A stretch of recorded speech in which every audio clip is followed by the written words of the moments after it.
This is the Roland SP404-MKII, and we all know it's great for dusty lo-fi hip-hop, but will it funk?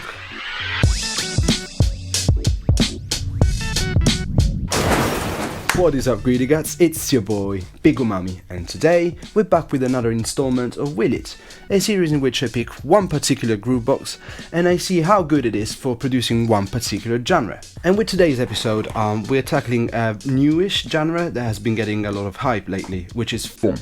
Now, before you come at me in that cesspool of humanity that is known as the YouTube comments, I would like to say that the definition and the nomenclature of funk are, vastly controversial. Now, let's start with something that we can all agree on. Funk was generated initially in the Memphis area, and there's just no argument about it. And at first it was fairly cut and dry. It was that typical southern hip-hop vibe, chopped and screwed, rest in peace DJ Screw, type of sound. However, through the years the genre has evolved, spreading like wildfire, especially in Russia, and it's a bit different now. Now it's much more similar to trap music. It's got a much higher tempo, it's got distorted 808 subs, and most importantly, pitched cowbells, which is the signature sound of this genre. This resulting genre is often referred to as drift funk, which is, according to purists of the funk genre, separate to, OG funk. I'm gonna focus on the later stage funk type of sound for this video. So, I'll go through with making a beat to the best of my abilities, and by the end of the video, I'll give out scores from 1 to 10 to sound and usability to determine whether the MK2 is good enough for the job. And when I say to the best of my abilities, please keep your expectations low. This is the very first time I even attempt making funk in my life, so it's probably gonna turn out a big steaming pile of cow shit. Speaking of cows, here are my samples. The all-important 808 cowbell is in a bank by itself. We'll see why later. These are my drums. I layered the snare and the clap here using the pad link function. Let's get the cowbell sound as funky as possible. We'll need some saturation. And I like the warm saturator on the SP404 for this kind of sound. I'm gonna resample it. Now let's add some lo-fi effect and resample again.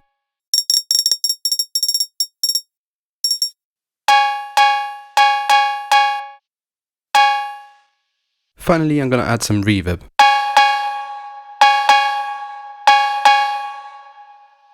Now we can play around in chromatic mode with this sound.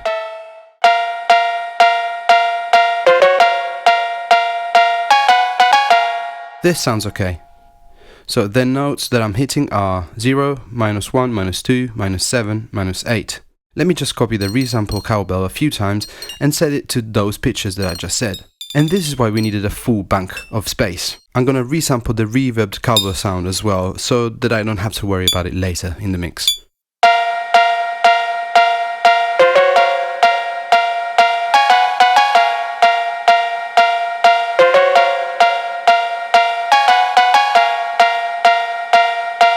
Okay, let's record this phrase to a 2-bar pattern.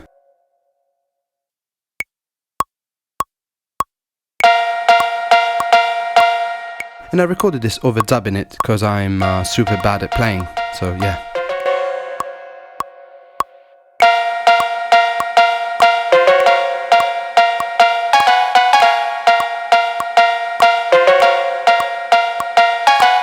Let's move to drums. These are just basically some 808 samples that we need to process and make a bit punchier. Let's add some overdrive to the kick.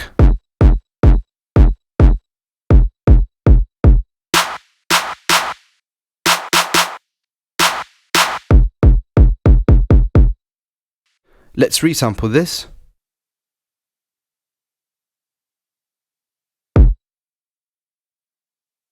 Let's resample this as well.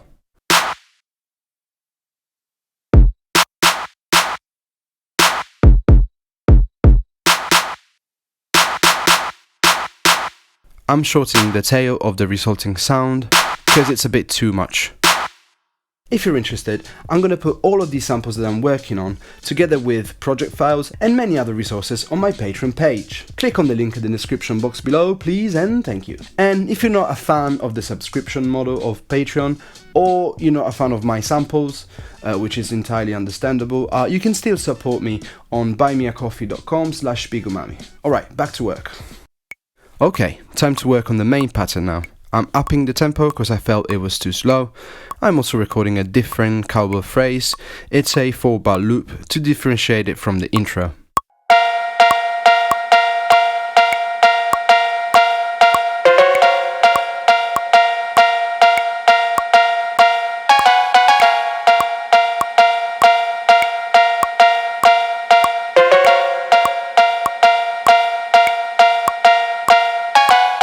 I'm going to add the snare.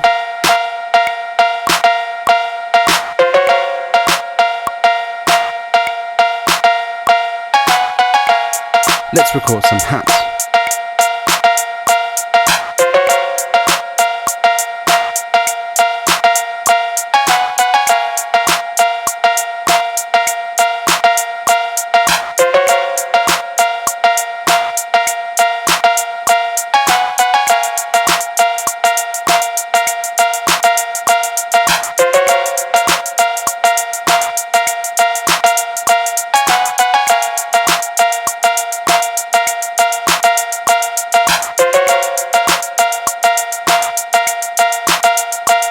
The kick.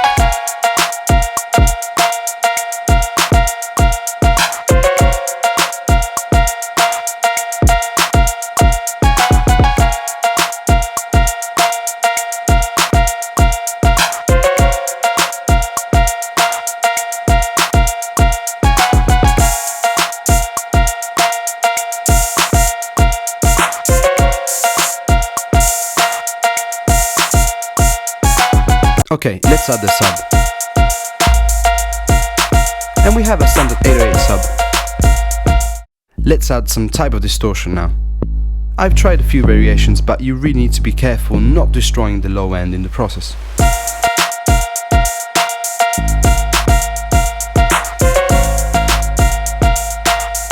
And something weird happened.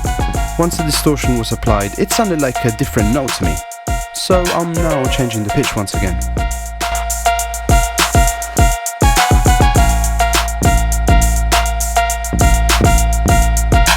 This makes sense though, because the 808 sub sound is basically a kick made by using a pitch envelope on a sine wave. So even if nowadays most people consider it a bass sound, it's not, it's a kick drum sound. And frankly, it doesn't do a particularly good job at maintaining the pitch. Controversial, I know. Let's go to chromatic mode and see what pitches sound good.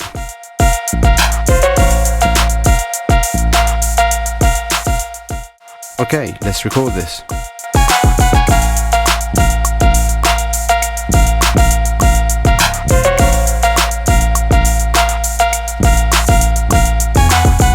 Now, I've imported a great a cappella cipher from a video I found on YouTube. You need some form of chopped and screwed rapping on a funk beat. I'm gonna try to match it to the tempo of the song, and I'll definitely show you the whole process, because my camera definitely won't crap out in the middle of a record. Of course. Okay, I'm back. You didn't miss anything of interest really. What I did with this is I pitched it down, but I also sped it up, using the time stretch instead of vinyl mode. Don trying to preach what these teachers couldn't teach. Transition from the streets to brunch meets I eat, so please. Then I added some isolator. Don trying to preach what these teachers couldn't teach. Transition from the streets to brunch meets I eat, so please. And some cassette emulation. Don trying to preach what these teachers couldn't teach. Transition from the streets to brunch meets. Also, the sample doesn't line up perfectly tempo-wise with the tune, and I spent quite a lot of time trying to make it all work. But if you want true flexibility and power with, you know, like sample flexing and time stretching and all of that, you should probably get a DAW. This was a very long and convoluted way to say that I suck at producing, or at least I suck at, you know, using the SP404. Okay, last few sounds. Some guns.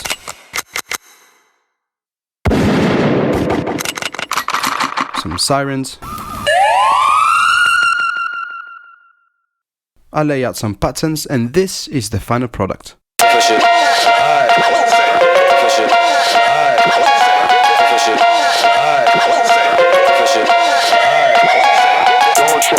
what these teachers couldn't teach. Transition from the streets to punch me. Down trying to preach what these teachers couldn't teach. Transition from the streets to punch me. Down trying to preach what these teachers couldn't teach. Transition from the streets to punch me. Down trying to preach what these teachers couldn't teach. Transition from the streets to punch me.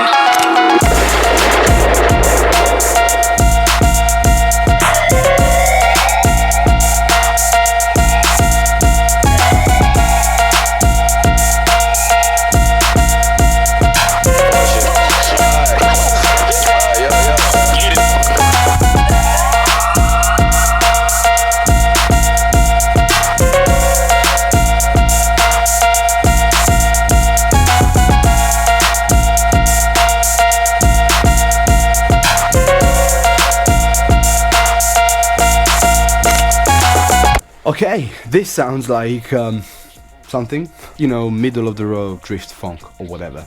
But anyway, that's enough to give some kind of, you know, judgment on how good the SP404-MKII is for producing funk. Let's start with the sound. I mean, what can I say? The effects on the SP404-MKII sound great. The reverb especially is perfect for this genre. The overdrive, warm saturation, distortion, but as much as I like to bag on it, most distortion units will struggle with low frequencies, so you know, this is nothing new. Anyway, overall, sound-wise, I give it a 7. Let's talk about usability. Chromatic mode continues to be an absolute godsend for this machine. Just imagine trying to make this beat on the old SP404, which didn't have chromatic mode. Nori had, you know, a normal vinyl mode, which is still insane to me. So with funk, a genre that needs pitched 808 subs and pitched 808 cowbells, this is perfect. Pattern mode is also greatly improved since the days of the OG 404, but we still don't have any sort of step sequencer. And I understand this is a conscious choice by Roland. You know, they wanted to keep the original workflow of the OG 404, but you're wrong, Roland. You're wrong. We need a step sequencer on the 404-MKII. And don't get me wrong, you know, these guys have made such a huge leap from the 404-MK1 to the MK2. But yeah, that's still the one thing that I really like to have on this new machine, especially for a genre like this, or even, you know, trap music. It's high tempo and you need lots of rolls on the hi-hats, and I'm not that son, you know. Not everybody is as good as that man. I certainly am not. And speaking of rolls, what is up with the roll function? I mean, it works when you're not in pattern mode, and it doesn't when you are. So what's the point of it? I guess you could, you know, press the roll function and, you know, resample it and then use it in your production, but it's a bit convoluted. I mean, come on, what are we doing here? I don't know if I'm missing something, but if you guys know anything about this, you know, recording roll function in the pattern mode, please drop me a comment, because I'm lost here. Also, I got one more thing to say, and this is very minor. I don't like to have to press record in order to access the BPM tempo function. Believe it or not, funk actually uses BPM sweeps quite a lot, meaning that, you know, the song starts with a slower BPM and then it, you know, ramps up to a higher BPM or whatever. So, you know, not having to go into the record function would have been useful for this kind of effect. And as you can see, I didn't do it in the performance, in the final performance. So yeah, it would have been great, not just for, you know, funk, but just in general. It would be great to have access to the BPM without having to go into record. But anyway, this is very minor. Overall, I'll give usability a score of 5. Final vote? A solid 6. You can definitely make some funk on this machine. Would I recommend it specifically for funk? No. Get a DAW, it's gonna be much easier to produce this kind of genre on a computer. So that's it for today, I think. There's another video right here for you. Don't forget to like and subscribe. Don't forget that you have samples and project files, as well as many other things on my Patreon page. If you don't like Patreon, you can go to buymeacoffee.com/bigumami. That's pretty much it, I think. I'll see you next week. Mwah.